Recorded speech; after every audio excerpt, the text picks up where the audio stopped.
da primeira série, sejam muito bem-vindos à nossa aula de História. Uma alegria imensa ter cada um de vocês aqui. Na aula de hoje vamos dar continuidade ainda sobre os processos de transição para a Idade Moderna, com um destaque principal para a questão do expansionismo marítimo, né? As grandes navegações. Nós vamos ver quais foram as origens desse processo, como que se deu esse processo, qual a importância desse processo até os nossos dias de hoje, né? Nós vamos ver um pouco sobre a influência e o pioneirismo português nesse sentido, né, de ser a primeira nação a se lançar nas grandes navegações, a explorar outros continentes, e qual foi o impacto dessas navegações, por exemplo, para nós aqui brasileiros, já que através delas foi descoberto, né, encontrado o continente americano. Ok? No mais é isso, qualquer dúvida eu vou estar à disposição para ajudar vocês, e vamos juntos então para essa aula de história. Bom dia a todos. Nós vamos dar continuidade ao nosso conteúdo, né, da aula de hoje, mais voltado agora para um dos últimos capítulos que vão ser importantes para a avaliação de vocês de mestral, que é sobre a expansão marítima, né, com a expansão marítima europeia, que já é um dos fatores que nós podemos dizer fatores importantes do período que nós vamos chamar de Idade Moderna, né? Nós já saímos um pouco já daqueles avanços, daqueles movimentos relacionados à Idade Média, a transição da Idade Média para a Idade Moderna, e agora basicamente um evento da Idade Moderna que vai ter também uma consequência até os dias de hoje, né? Vamos dizer assim, voltado à questão da globalização, para a expansão, não só a expansão marítima, mas para a expansão do conhecimento, vamos dizer assim, do mundo como nós o vemos hoje. Muito se deve ao pontapé inicial que vai acontecer graças a essa expansão marítima, né? Mas nós vamos ter que observar também, nós vamos ter que conferir quais foram os fatores que motivaram esse processo de expansão marítima, principalmente por parte de Portugal e depois pelos outros países, Espanha, França, a Inglaterra? Quais vão ser os fatores que vão ser motivadores para eles fazerem esse processo, né? Como que se deu essa etapa? Porque quando a gente fala de expansão marítima europeia, não é algo que foi de um dia para o outro acontecido, né? Houveram várias etapas, houveram vários desafios, houveram vários obstáculos, vamos dizer assim, para que fossem superados, né, a ponto da expansão das navegações serem algo exitoso, né? Nós vamos ver também que houve, obviamente, a rivalidade ali entre portugueses e espanhóis sobre a questão de quem que iria ser o primeiro a atingir um dos objetivos-chave, que era a conquista de novos mercados, em especial o mercado das Índias, né? Logo depois, com o descobrimento de novas terras, como queria ficar a divisão dessas terras que foram conquistadas e encontradas tanto por portugueses quanto por espanhóis, né? Nós vamos ter aí, obviamente, nós vamos ter que falar um pouco do Tratado de Tordesilhas, mas esse é um assunto que nós vamos ver mais adiante, além das principais navegações dos chamados tardios, né, dos países que começaram por último as suas navegações, mas que acabaram tendo uma importância significativa, principalmente franceses, holandeses e ingleses, né, que foram os últimos ali a desenvolver os processos de navegação, mas que tiveram também sua parcela e tem também a sua parcela significativa, né, no descobrimento de novas regiões, de novas terras, certo? E também vamos ver quais são as consequências, né, dessas grandes navegações, desse expansionismo marítimo, quais são as consequências, quais foram as consequências para a realidade daquela época e quais são as consequências para os dias de hoje, né? Quais são as heranças dessas grandes navegações no dia de hoje, ok? Vamos avançando aqui e com um breve resumo do que se trata, né? A expansão marítima europeia, ela ocorreu entre os séculos XV e séculos XVII para que, de um modo a contribuir para a Europa superar a crise do século XIV e século XV. Como nós chegamos a ver nas aulas anteriores, os séculos 14 e 15 foram marcados por momentos bastante difíceis do ponto de vista econômico e do ponto de vista social do continente europeu, né? A Europa havia passado por um grande período de escassez de alimentos, né, de escassez de recursos, e depois acabou sendo acometida pela peste negra, que foi um movimento, um período, né, um evento bastante significativo para a sociedade europeia, uma vez que boa parte da população europeia, quase que um terço da população europeia, foi dizimada pela peste negra, né? Era um momento de transição, então, para sair desses grandes abalos econômicos e sociais e tentar se reconstruir, né? A Europa, então, ela estava nesse sentimento de reconstrução, né? Tentando recuperar perdas humanas, perdas territoriais, perdas comerciais principalmente, né? E aí nós também estávamos já no início, no surgimento das atividades capitalistas, né? Já estávamos aí no surgimento do Estado Nacional, no surgimento da burguesia, né? Que era a classe que estava surgindo nesse período, aproveitando-se desse período difícil, né? E já começando a criar as primeiras bases para esses novos momentos que estavam acontecendo, principalmente esses momentos da expansão marítima europeia, ok? Vamos observando um pouco mais. É, a expansão marítima, obviamente, o expansionismo teve um caráter comercial, né? Até então, era muito comum e era muito desejável você ter acesso às especiarias que eram oriundas do Oriente, né?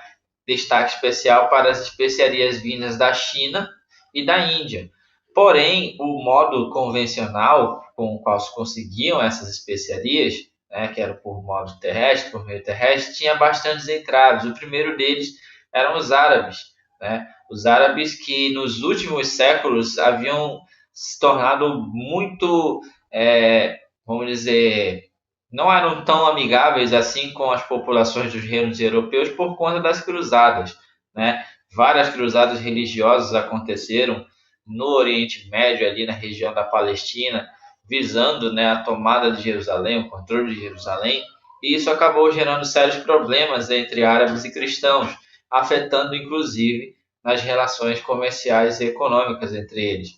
E não apenas isso, havia também relações de rivalidade entre os próprios cristãos, né? Em especial por conta do tratamento que os reinos de Gênova e de Veneza, as cidades, né, de Gênova e de Veneza, elas acabavam fazendo em detrimento aos outros países que queriam comercializar os produtos. Como elas recebiam de antemão dos árabes, né, dos comerciantes árabes, elas colocavam preços altos ou então faziam barreiras para que eles não pudessem acessar diretamente esses mercados sem ter que passar por eles, né? E tudo isso acabava por dificultar o acesso a esses produtos e acabar por dificultar o lucro que era vindo desses produtos, né? E esses foram fatores determinantes, vamos dizer assim, para o início da expansão marítima na Europa, né? Outros fatores, como nós estamos observando aqui, foi a formação do Estado Nacional.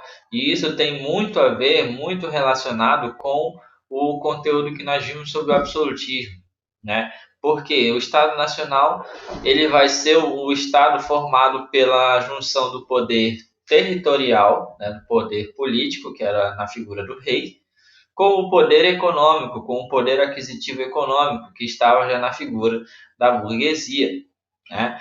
Esse pessoal ele se junta e começa a formar um poder centralizador, aonde o rei, obviamente, era a figura central que geria todas as informações e por ele passava todas as situações relativas ao seu governo, né? Essa centralização ela vai ser um grande diferencial, por exemplo, se você for comparar a questão anteriormente, como o feudalismo, aonde tudo era descentralizado.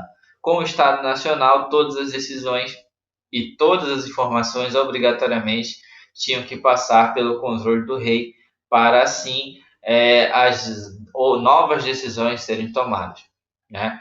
Porém, era necessário nessa parceria, já que o rei tinha o poder político, era necessário uma estrutura material por detrás disso. Navios, soldados, armas, recursos financeiros para custear tudo isso, né? E aí entra a figura do Estado Nacional, com a aliança entre a realeza e a sociedade burguesa, ok? Tinha-se com isso, obviamente, a necessidade de ampliar a produção de alimentos, né? Para que houvesse um crescimento demográfico novamente. A Europa ela estava defasada de pessoas por conta da peste negra, né? Havia a escassez, como eu já falei para vocês, no século XIV, XV, havia escassez de alimentos, escassez de áreas para alimentação, né? Havia no ponto de vista comercial, havia escassez de metais preciosos, como o ouro, a prata, né? E para que houvesse uma movimentação maior e mais efetiva de moedas, né? Como falei para vocês, esse monopólio, né, de alimentos, esse monopólio de mercadorias, esse monopólio até mesmo de metais preciosos, era exercida pelas cidades italianas de Gênova e Veneza, né? E como falei para vocês também anteriormente, isso acabava é, aumentando o preço dos produtos vindos do Oriente. E um outro agravante, quando eu falei também em relação à relação entre árabes e cristãos, é que nesse período do século XIV, mais precisamente ali em 1453, houve a queda da cidade de Constantinopla. Lembra Constantinopla, quando nós falamos dos bizantinos? Constantinopla era a capital do antigo Império Romano do Oriente, né, o Império Bizantino. E ela foi tomada pelos turcos otomanos no século XIV, né? E isso vai fazer também com que uma importante rota cristã, né, vamos dizer assim, de mercadorias, ela passa sob controle árabe, aumentando ainda mais esses produtos tão procurados, tão visados pelas sociedades europeias, ok? Então vamos lá. Dito isso, dito essas questões envolvendo os fatores e os motivos que levaram ao surgimento da expansão marítima, vamos então à expansão em si, né? Obviamente, todos vocês já devem ter visto, já devem ter falado, que o primeiro país a se lançar ao mar, vamos dizer assim, a fazer a expansão marítima foi Portugal, né? Portugal foi a primeira nação a lançar-se ao mar, né? Alguns fatores, vamos dizer, que auxiliaram no processo de Portugal ser a pioneira nessa expansão. Primeiramente, a posição geográfica. Se vocês olharem no mapa, Portugal, boa parte do litoral português, boa parte não, todo o litoral português está voltado para o oceano, está voltado para o mar, né? Havia também a questão da estruturação do Estado Nacional, porque uma vez que Portugal ela foi a primeira nação moderna a existir, né? Em 1135 a dinastia dos Bragança, né? Ela forma, vamos dizer assim, o Estado português nos moldes do Estado Nacional clássico, que era a presença do rei com a presença da burguesia, né? Isso muito se deve também pelo processo rápido de formação do Estado português, né? A gente, voltando aqui um pouco nas aulas, se vocês observarem bem, nós vamos ter muitos paralelos com todos os capítulos que nós já interagimos ao longo desse bimestre, né? Por exemplo, vocês devem ter visto, quando nós falamos sobre os árabes, que os árabes chegaram a conquistar a região ali que a gente conhece como Península Ibérica, né? Essa península hoje ela engloba os países de Portugal e Espanha. Por 700 anos, 800 anos, essa península esteve sob domínio árabe. E aí, a partir de 1400, né, a partir de 1400 vai acontecer o que nós vamos conhecer como a Guerra de Reconquista, que é a luta entre cristãos e muçulmanos pelo controle, pela retomada da Península Ibérica. Essa guerra começa no início do século XV, né, lá em 1400, 1401, e vai se encerrar em 1492, quando os reinos espanhóis eles conquistam a última fortaleza árabe na península, que era a região ali de Granada, né? Portugal consegue, então, muito antes, ali 1415, 1435, Portugal já totalmente foi conquistada, né? Os árabes totalmente foram expulsos dali. E uma vez isso acontecendo, o Afonso Henriques, né, se torna um dos líderes, né, da Reconquista pelo lado lusitano, se torna o primeiro rei de Portugal. E aí forma a primeira dinastia nos moldes do Estado Nacional, como já vimos comentado. Todos esses fatores, então, gente, vão auxiliar Portugal a se lançar ao mar como primeira potência, né? A primeira dinastia portuguesa, a dinastia de Borgonha, na verdade, né, a partir de 1143, na verdade, ela vai, vamos dizer assim, se caracterizar pela expansão interna.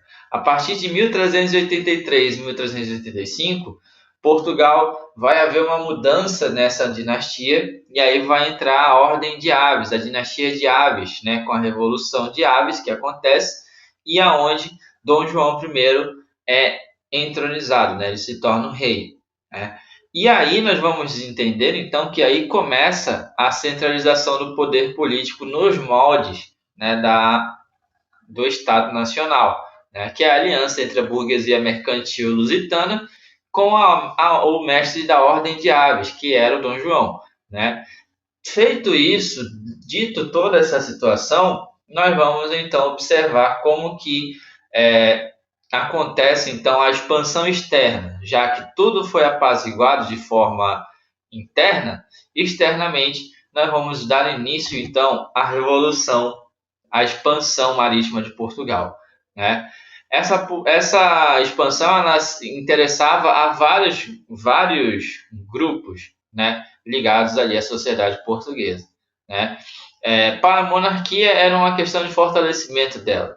Para a nobreza era uma conquista de terras, né, mais territórios ou mercados, independente do que os navegadores iriam encontrar, né? Para a igreja era uma possibilidade de aquisição de novos fiéis com as novas áreas que eles fossem encontrando, uma vez, gente, que a igreja, olha só, outro paralelo com as aulas que nós já tivemos. A igreja perdeu muitos fiéis com o período da reforma protestante. Perderam muitos fiéis para o luteranismo, para o calvinismo, para o anglicanismo. E ela, depois de já ter feito as medidas para a contra-reforma, ela precisava de novos fiéis. E aqui nós vamos ter a igreja também, mas em alguns casos nós vamos ter a ordem dos jesuítas, que vai ter um papel decisivo nesse processo, ok?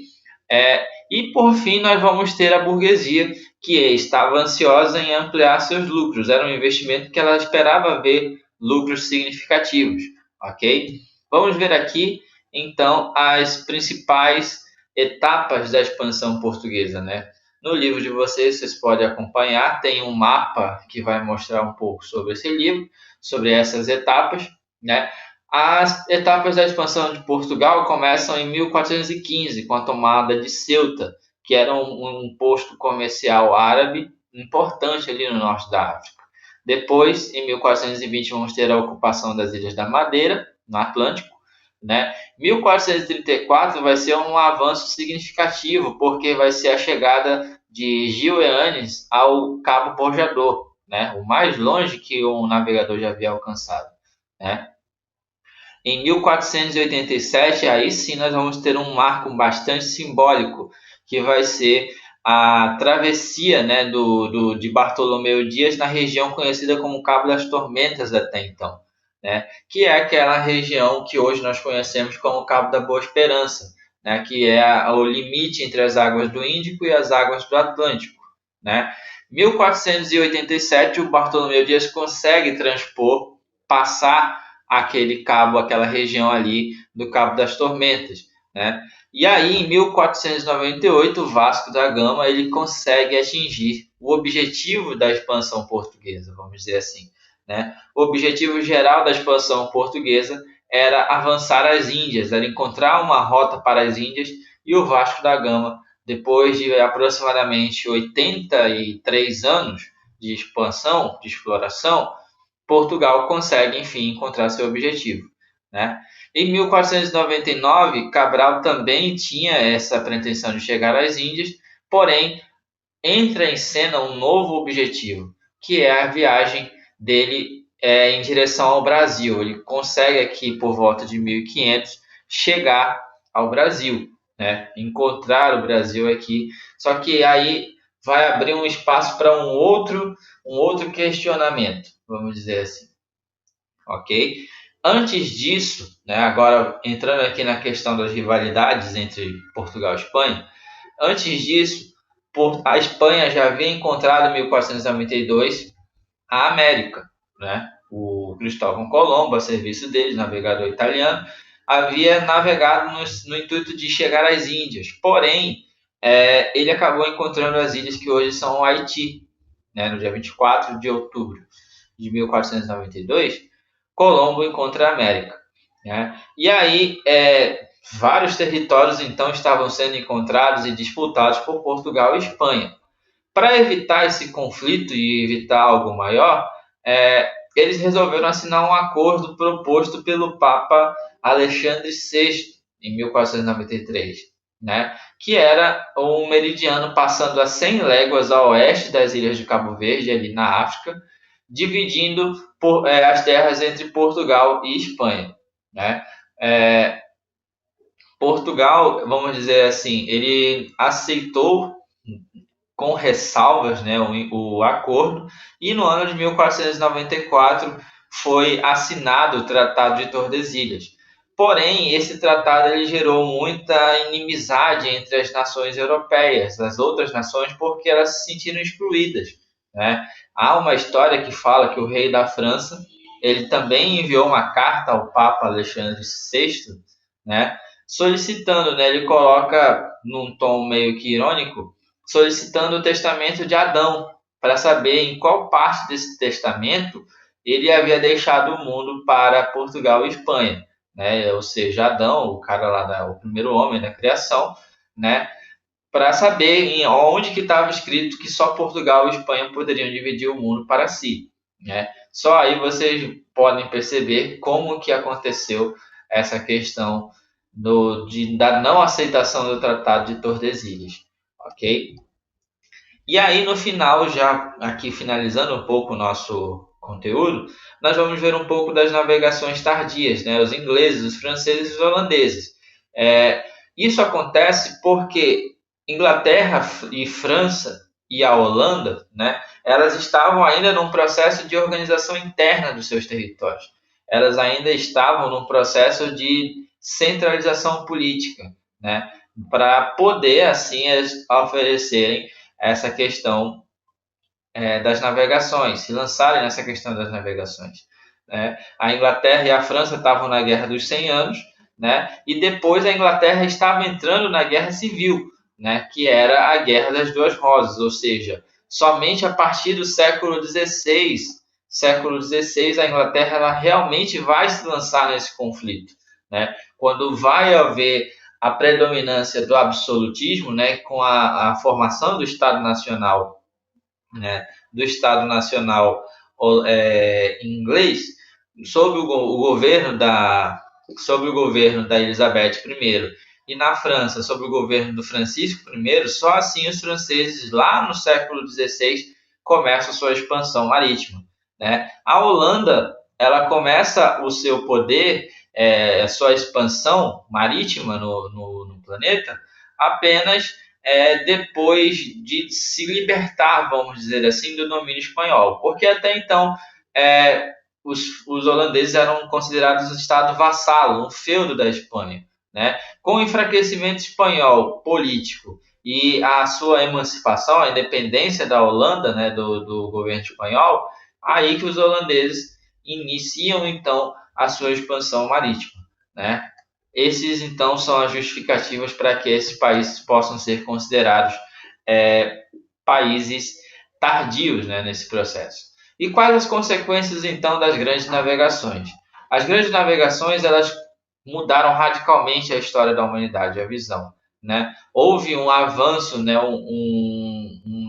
vamos dizer assim, uma nova percepção do planeta, porque até então o limite do planeta era muito pouco, né? Não se sabia o que tinha além do Mediterrâneo, além da região ali do norte da África, além da região da Germânia, além da Inglaterra, ali não se sabia nada, né? E aí foi um dos processos iniciais que a gente vai conferir como globalização, porque houve a integração de mercados europeus, asiáticos, africanos e americanos, e depois mercados até mesmo da Oceania, com a descoberta da Austrália, da Nova Zelândia, né? As mudanças principais: as cidades italianas perderam totalmente o monopólio do comércio, né? Já que o eixo comercial sai do Mediterrâneo e vai para o Oceano Atlântico, né? Começa-se então o processo do sistema colonial, o sistema de colonização, primeiro pela Espanha, depois Portugal, depois Inglaterra, França e Holanda, né? O fluxo de metais chega demasiadamente para a Europa proveniente da América, né? A escravização, né, o escravismo começa a ser retomado nos moldes capitalistas, né? O eurocentrismo, a Europa se tornando o centro do mundo, vamos dizer assim, né? O processo de acumulação, começamos aí então na primeira fase do capitalismo, né? O processo de acumulação de capitais, né, por metais, né, vamos dizer assim, e a sociedade começando a se organizar de acordo com esse fluxo. Ok, gente? As grandes navegações elas mudaram por completo a cara da humanidade, né? Vão ser um evento marcante da história moderna e da história como um todo, porque vão trazer mais terras, mais continentes, mais pessoas para dentro do nosso território, né? Do território mundial, né? E aí, por isso, é considerado também um elemento importante para a globalização moderna, ok? No mais, gente, é isso. Eu espero que vocês tenham compreendido, vocês tenham entendido o conteúdo, tá? Na próxima semana, nós já vamos começar a trabalhar um pouco sobre as revisões as revisões visando as nossas avaliações, né?